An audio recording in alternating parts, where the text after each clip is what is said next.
Hello, future aviators. Welcome to the Brightifyme podcast, where our mantra is simple: dream big, act, progress. In this powerful series, How to Become a Pilot After 12th, we break down aviation training and guide you step by step toward a successful pilot career. We'll cover the complete DGCA pathway in India, from choosing the right subjects after 12th, clearing Class 1 medicals, DGCA exams, building flight hours, to landing your first airline job.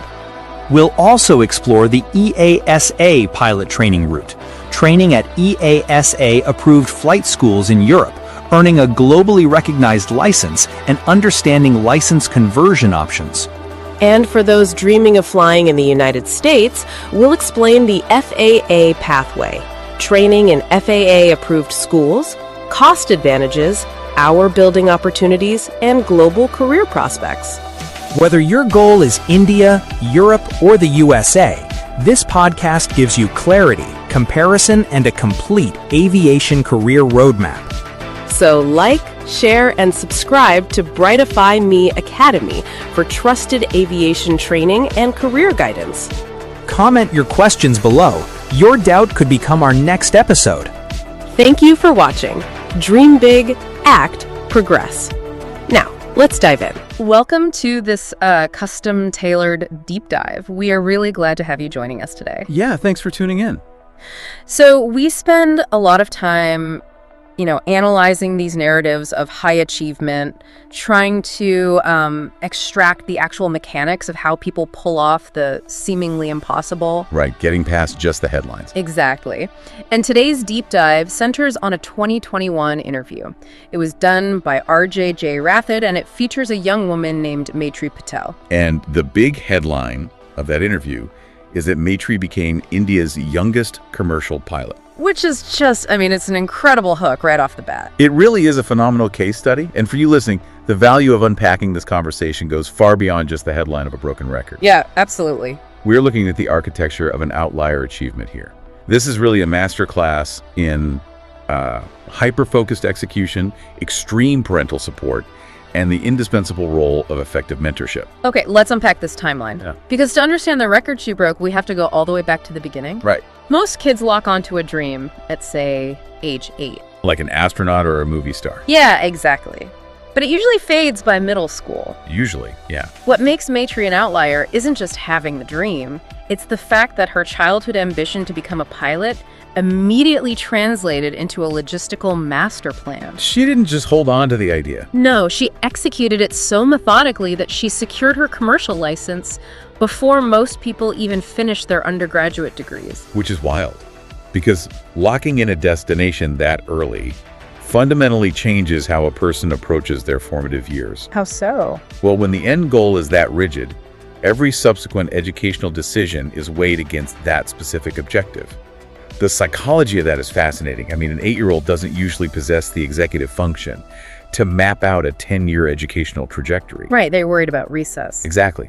Which tells us that this ambition was quickly structured and heavily supported by the adults in her life. And that structure really gets put to the test in high school. The interview notes that during her 11th and 12th grade science studies, she began her aviation ground training. Simultaneously. Which, for anyone familiar with the Indian education system, the 11th and 12th grade science stream is notoriously brutal. It's all-consuming. Right. You're doing physics, chemistry, and mathematics, which is mandatory for aspiring pilots. The board exams require an insane level of focus. Most students just drop everything else. They drop extracurriculars entirely just to survive the curriculum. What's fascinating here is her unique approach to time and cognitive load. Yeah, tell me about that. Most of us are conditioned to view education and specialized training as sequential steps. Like step 1, step 2. Exactly. You finish high school, you take a breath, and then you start the specialized training.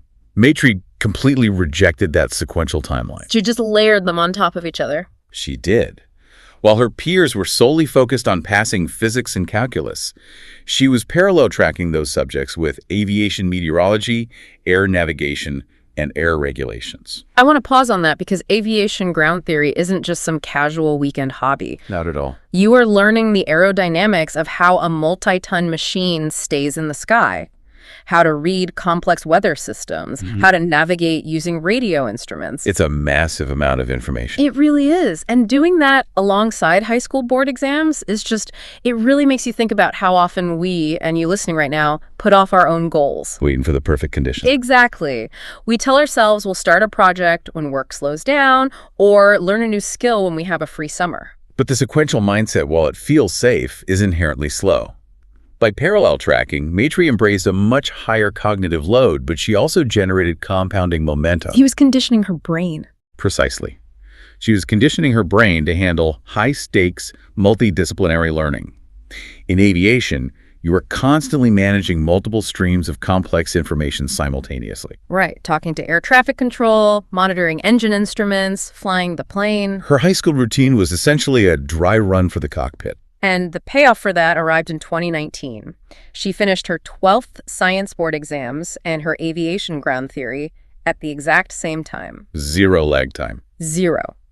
She transitioned straight from being a high school student to an international flight school cadet in the United States without missing a beat. Because the groundwork was completely laid.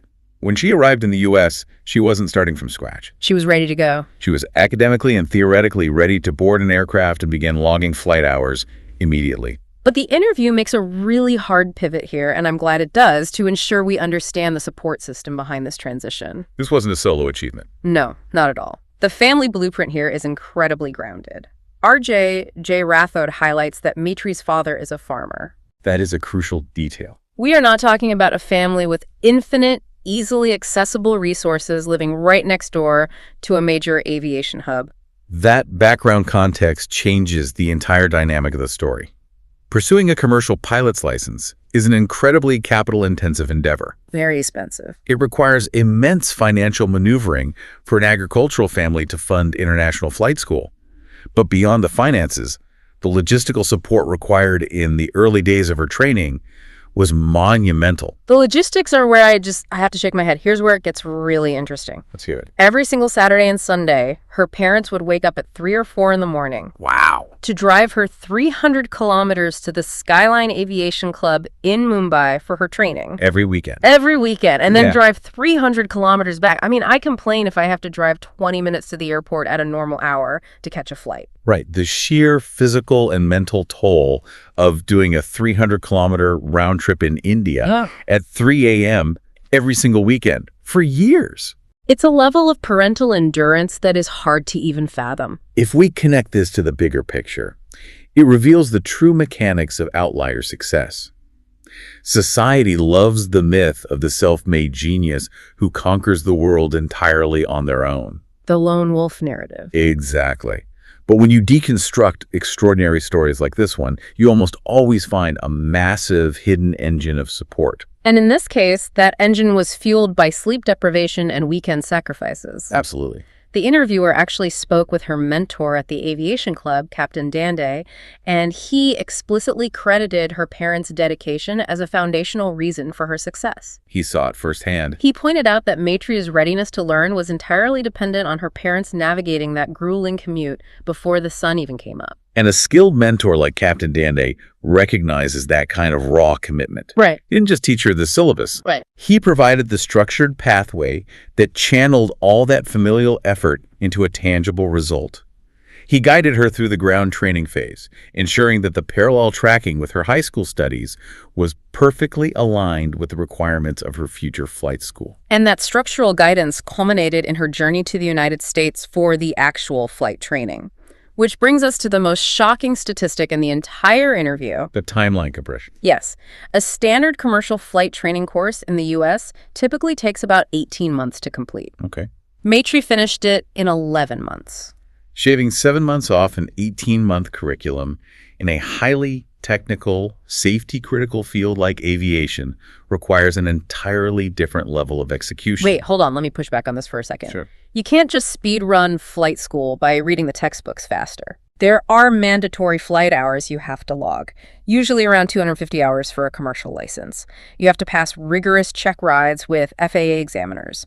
How does someone compress a highly regulated 18-month timeline into 11 months without skipping mandatory requirements? You bring up the exact right friction points.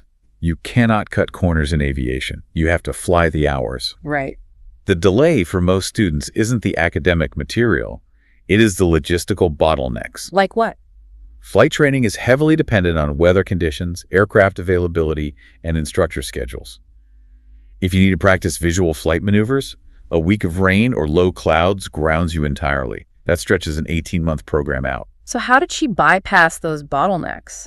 According to Captain Danday's notes, the key was her extreme punctuality and unshakable positivity. That sounds a bit like a generic compliment, though. It does, but in the context of flight school, it is a massive strategic advantage. If you're consistently the first student at the hangar at 5:30 a.m., you get the aircraft before the afternoon thunderstorms roll in. Ah, I see. If another student cancels, the punctual student who was already studying in the lobby gets the extra flight slot. So it's about compounding those tiny logistical wins. Absolutely. Think about the average student facing a setback. They might fail a maneuver, get frustrated, and take a few days off to regroup. Sure, happens all the time. That emotional burnout creates friction. Maitri's positivity meant that when she hit a difficult concept or a bad weather day, she didn't spiral. She processed the delay, adapted, and immediately moved forward to ground study or simulator time. She just kept moving. When you eliminate the friction of procrastination, emotional fatigue, and missed scheduling windows, the learning curve steepens dramatically. She didn't do less work, she just did the work with zero wasted energy. That completely changes the context of the women empowerment label the interviewer gives her. How so? Well, she isn't just a symbol because she achieved a rare title at a young age. She is a symbol because of the sheer force of will and strategic consistency she demonstrated to navigate a rigid system faster than anyone else. Right. The interview mentions the adage, "Those who try never fail," and she embodies the practical application of that idea. It challenges you, as the listener, to evaluate the timelines in your own life. Oh, absolutely. We all accept default timelines because that is how long things take for the average person. We think it takes 4 years to master a skill, or 10 years to reach a certain career level. But Maitri's execution proves that many seemingly rigid timelines are actually highly flexible. If you apply friction-free consistency. Now, the conversation then shifts to her plans after shattering that timeline. She earned her commercial pilot's license in the U.S. The logical, perhaps easier path would be to stay there, build hours, and fly for an international carrier. But the interview makes it clear that is not her goal. Not at all. Her primary objective is to return to India and convert her U.S. license into an Indian commercial pilot's license. Her core motivation is to serve her motherland. And converting a license is not just a simple paperwork exercise, right? It's not like transferring a driver's license from one state to another. Not at all. The Directorate General of Civil Aviation, or DGCA, in India has incredibly stringent requirements. Right. When an Indian student returns with an FAA or foreign license, they have to pass specific DGCA exams, usually in air navigation and aviation meteorology, which are notoriously difficult. Two more exams. More exams, and they also have to undergo specific flight checks in Indian airspace. It is a massive secondary hurdle that requires months of additional study and financial investment. Knowing that makes her decision even more impactful. She's willingly taking on another mountain of bureaucracy and exams because the location of her career matters as much as the career itself. It's about purpose. Exactly. Captain Dunday echoed that sentiment perfectly. He stated that his ultimate wish for her is to see her fly the Indian tricolor, the Tiranga, everywhere she goes. There is a profound sense of national pride driving her next steps. The interviewer captures this dynamic with a great observation at the end of the piece. He notes that even though she is going to spend her professional life flying high up in the sky, her feet remain firmly on the ground. It's a great metaphor. She has achieved this literal and metaphorical elevation, yet she remains entirely connected to the farming family that drove her through the night. The mentor who mapped her route. And the country she intends to fly for. This raises an important question for anyone studying the mechanics of success. There's a vast difference between achieving a skill and applying it. Expand on that. Earning the commercial pilot's license in 11 months was the technical hurdle. It proved she had the intellect, the spatial awareness, and the discipline. But choosing to bring that skill back home, to navigate the complex DGCA conversion process to serve her country, that choice gives her achievement its true purpose. The technical skill gets you the title of youngest pilot, but the application of that skill is what defines the legacy. Without that grounded purpose, it is just a personal record. With it, it becomes a narrative of public service and national representation. Let's bring all of these moving parts together. We've traced the unwavering vision of an 8-year-old that translated into a parallel-tracked high school education. We've examined the grueling hidden engine of a 300-kilometer 3 a.m. commute sustained by a farming family. We looked at how a mentor provided the structural roadmap. And we deconstructed how extreme punctuality and resilience allowed an 18-month flight training timeline to be compressed into just 11 months. So what does this all mean? For you, listening right now, the applications are direct. Who is in your hidden engine of support? And how are you utilizing the sacrifices they have made for you?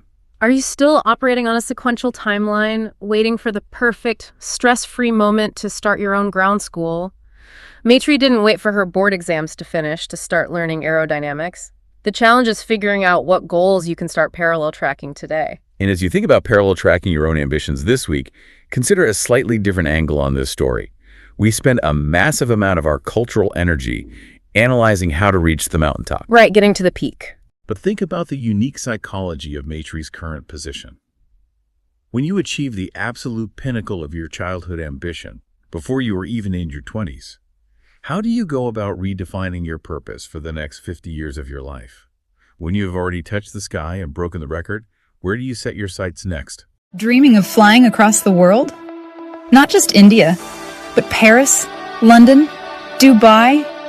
An EASA license is your passport to global skies. Recognized in 31 countries and accepted by airlines worldwide. Train in Europe with modern aircraft, multicultural exposure, and the world's highest safety standards. And yes, you can always convert back to DGCA if you choose to return. Confused about costs, universities, or visa process? We're here to help for free. Hurry! Click the link below to register for your free one-on-one consultation today. Limited seats available. Your global cockpit awaits.